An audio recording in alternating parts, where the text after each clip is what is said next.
My family made me invisible for years. Now they want my $3 million inheritance. But when they forged a legal lawsuit to steal my money, I exposed them and got a restraining order they never saw coming. I'm 23 years old. I work in digital marketing and have been for like 2 years now. And honestly, I need to tell this story because what happened last month with my family literally left me speechless. And that's saying something considering I'd been dragging problems with them for years. The thing is, I received a pretty large inheritance from my grand aunt a few months ago, like $3 million. And my family, the same one that basically ignored me and made me feel like an outsider for years, now says that money should be theirs. But anyway, I guess I should start from the beginning. So, everything makes sense. I was 14 when my mom remarried.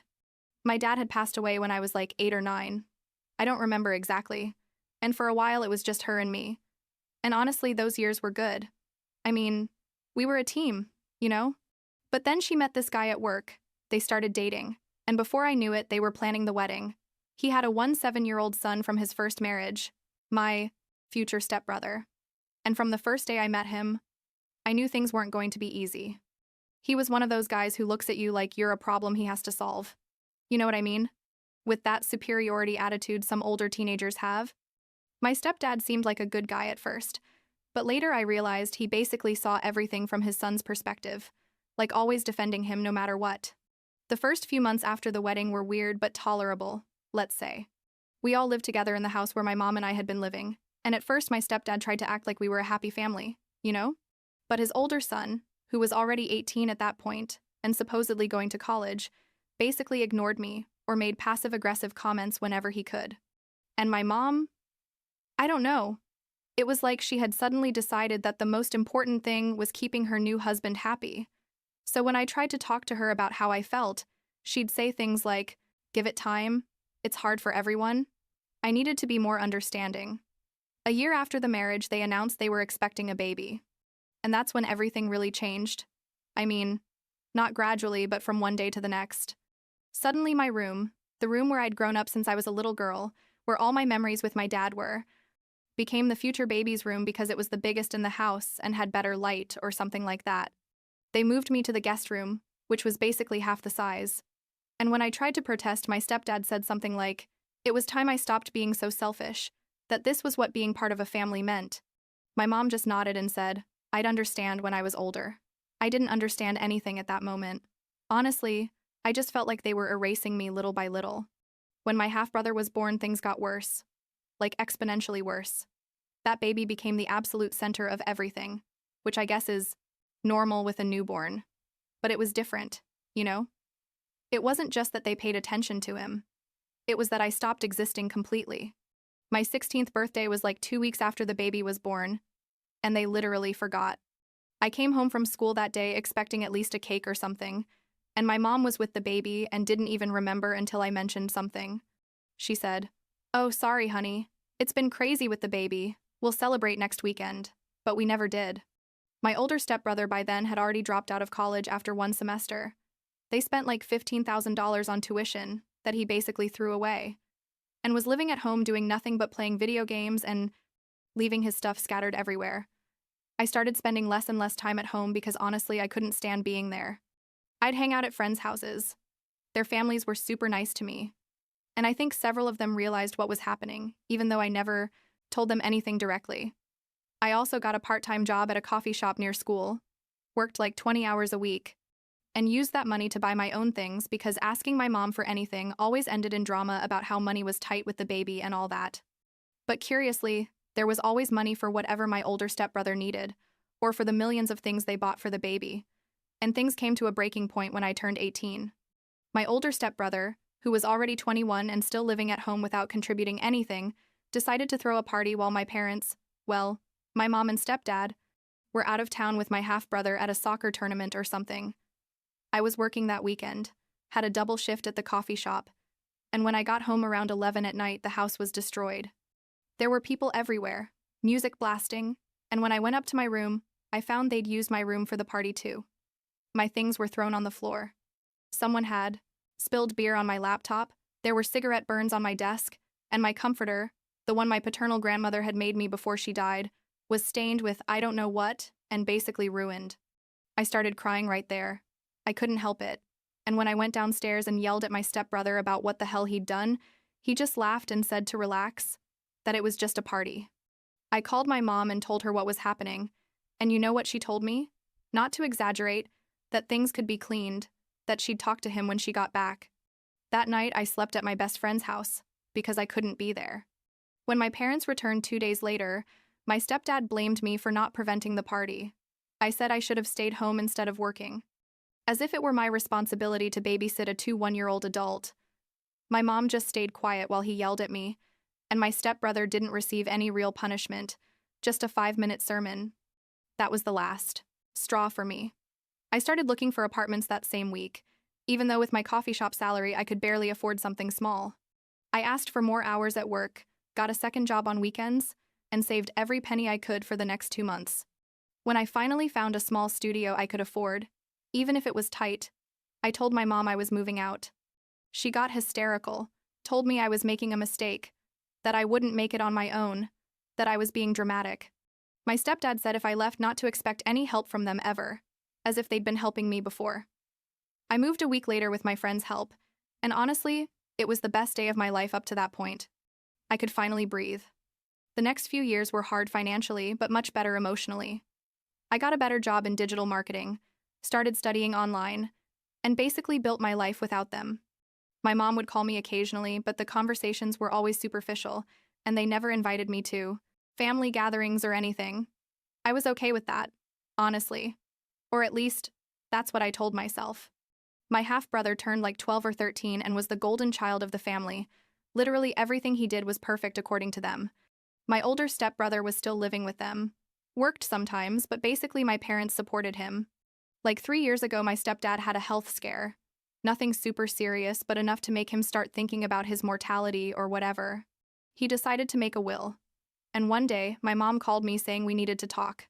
We met at a Starbucks near my apartment, and that's when she told me that my stepdad had made his will and that I wasn't included. She told me just like that, directly, like someone commenting on the weather. She said her husband had decided to leave everything to his biological children because I technically wasn't part of his blood family, and that she hoped I'd understand. I sat there with my coffee in hand, feeling like I'd been slapped. It wasn't about the money itself.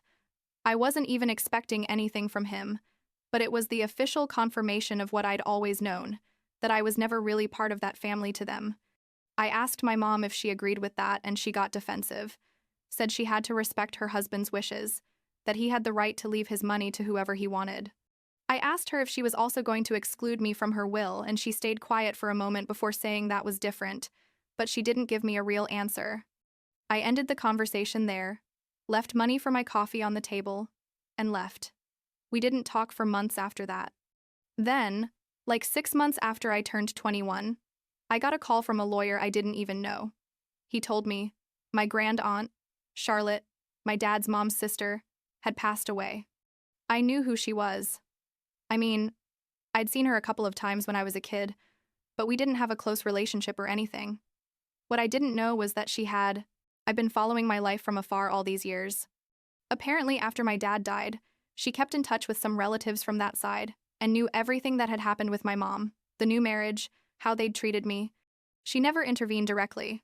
I guess that wasn't her style, but she was definitely paying attention. The lawyer told me I had to go to his office to talk about the will.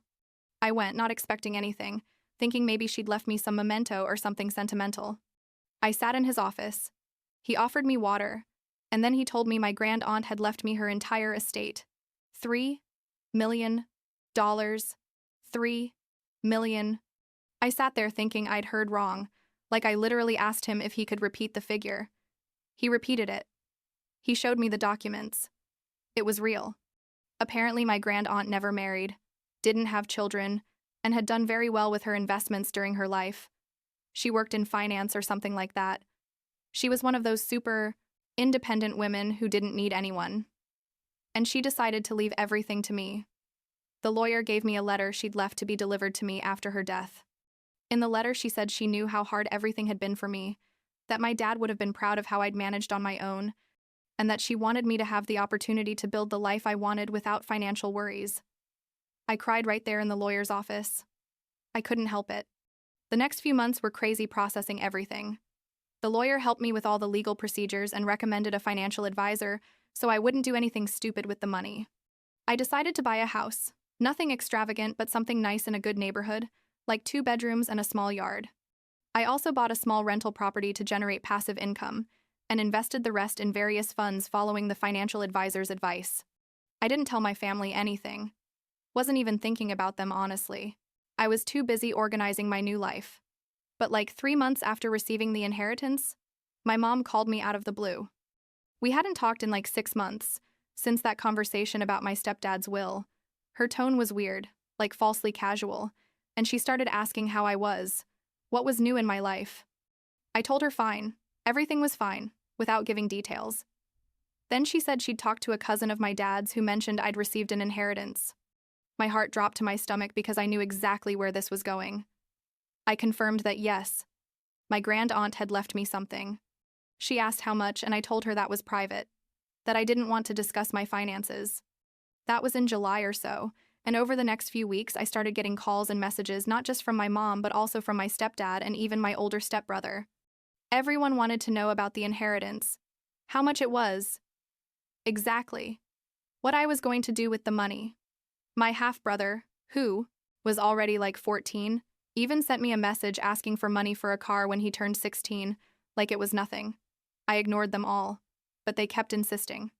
My mom even showed up at my work one day, waiting for me outside when I left, saying we needed to talk about something important. I agreed to see her because she basically cornered me, and we went to a restaurant nearby. That's when the real show started. She told me she'd been thinking a lot about the inheritance, and that she felt like part of that money should be hers. I asked why the hell she'd think that, and she started with a speech about how that money came from my dad's side, that technically she was his widow, that she'd raised me alone for years after he died. I reminded her that the grand-aunt specifically left the money to me in her will, that she made that decision consciously. My mom then changed tactics and started talking about how it had been hard for her too, that she'd done the best she could, that family should help each other. I told her it was interesting that suddenly she considered me family when there was money involved, but that for years they made me feel like an outsider in my own home. She started crying and said I was exaggerating, that it was never as bad as I painted it, that I was a difficult teenager and they'd done what they could. That really set me off, and I told her that kicking me out of my own room for the golden baby, that my stepdad blamed me for the party that his son threw, that they told me I wasn't part of the family when they made the will. All that wasn't my exaggeration. Those were things that really happened. She just kept denying or minimizing everything. Then she dropped what she really wanted, $1 million. She said if I gave her $1 million, we could fix things and be a family again. As if money could erase years of emotional neglect and exclusion. I told her no. That money was mine, and I was going to use it for my future. Not to subsidize a family that never considered me part of it. She got really angry then, and called me selfish, ungrateful, told me I was a thief because that money should have been hers for being my dad's widow. I told her my grand-aunt clearly didn't see it that way, and I left the restaurant leaving her there. I thought that would be the end of it. But things got worse. My stepdad started sending me threatening messages, saying they were going to get what was rightfully theirs, that they had a right to that money, that I wasn't going to get away with stealing from the family. My older stepbrother sent me like 20 messages in a row, calling me a bitch, that I'd always been a problem, that I owed them for all the years I lived under their roof. What roof? The one that was my mom's before he showed up? Even my half-brother sent me a weird message saying Mom was crying a lot and I should give her the money to make her happy. Which made me sadder than angry because they'd clearly manipulated him into saying that. I blocked their numbers, but then they started calling me at work. From unknown numbers, sending me emails. It was literal harassment for weeks. I considered changing my number, but I refused to let them push me out of my life again. Then in August, I received a letter at my house. It looked official. From a law firm I'd never heard of. The letter said my mom was suing me for the inheritance money, claiming that as my dad's widow, she had rights to his family's assets, and that I had 30 days to respond or face legal consequences. I panicked. I'm not going to lie. My hands were sweating as I read the letter. I immediately called the lawyer who'd handled my grandaunt's inheritance and sent him photos of the letter. He was quiet for a moment after reviewing everything and then told me to come to his office as soon as possible. I went that same afternoon, and there he explained that the letter wasn't from a real firm. The phone number on the paper was disconnected. The address was from an office that had been abandoned for years, and the name of the lawyer who signed didn't even appear in the state bar registry. It was completely fake. My mom and stepdad had literally created a fake lawsuit letter to scare me into giving them the money. I couldn't believe it. I mean, who does that? The lawyer told me I could report them for this, that it was illegal and there were several charges that could be applied. But I'd have to think about it. I was more shocked than angry at that moment. It was surreal that they'd gone that far. I told the lawyer to give me a few days to think about what to do. I didn't report them. Not because they didn't deserve it, but because honestly I was tired, like exhausted from all this drama. I just wanted them to leave me alone. I asked the lawyer to send them an official letter from his office, saying I was aware of the extortion attempt, that I had all the documentation proving the inheritance was legally mine, and that any other harassment would result in real legal action. I also got a temporary restraining order prohibiting them from contacting me directly. It was the best I could do without getting involved in a long and draining legal process. Since then, it's been like 2 months and I haven't heard anything from them. I blocked all their contacts, deleted my Facebook so they couldn't stalk me there, and basically cut all ties. Some relatives from that side have contacted me saying I'm cruel, that I'm turning my back on my family. But when I tell them the complete story, they generally shut up, or at least understand my perspective. My half-brother sent me a message a few weeks ago from a friend's phone, he guessed to avoid the block, telling me he was sorry about everything that happened, that now that he was older he understood things better, and that he hoped someday we could talk. It was the only message that touched my heart of all the ones I received, because he was basically a kid trapped in the middle of all this, and it wasn't his fault how his parents raised him. Last week I was looking at old photos from when I was a little girl with my dad, and I started thinking about this whole mess. I think my grand-aunt knew exactly what she was doing when she left me that money. It wasn't just an inheritance. It was a way to give me the freedom I never had, to make sure I didn't have to depend on people who never valued me.